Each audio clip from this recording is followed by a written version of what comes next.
Pada kesempatan kali ini saya ingin menjawab pertanyaan yang cukup menarik ya, dan kayaknya banyak orang juga penasaran sama jawabannya.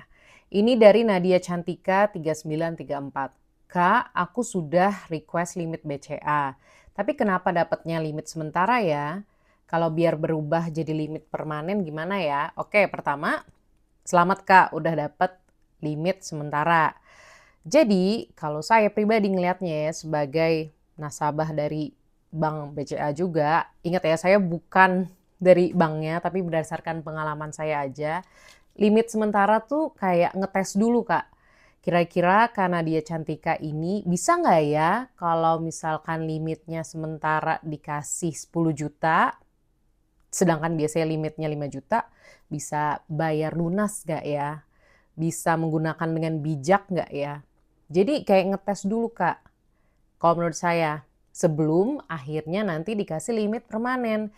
Saya pun juga gitu, jadi sebelum sekarang saya punya limit permanen 38 juta, saya tuh dari 5 juta awalnya, terus pelan-pelan minta naik limit sementara 10, 15, 20, sampai akhirnya bisa sampai ke titik ini. Jadi emang nggak masalah sih kalau misalkan dikasih limit sementara dulu selama 3 bulan atau 6 bulan. Anggap aja itu emang trial lah Kak.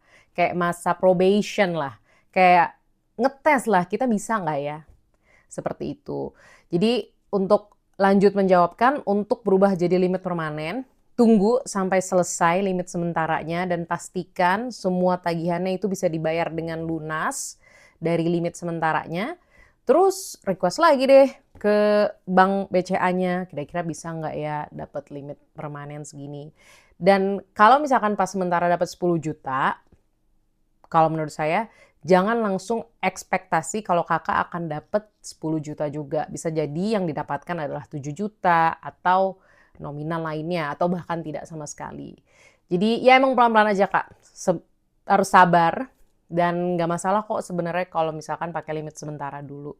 Itu jawaban dari saya, semoga bisa membantu ya. Terima kasih.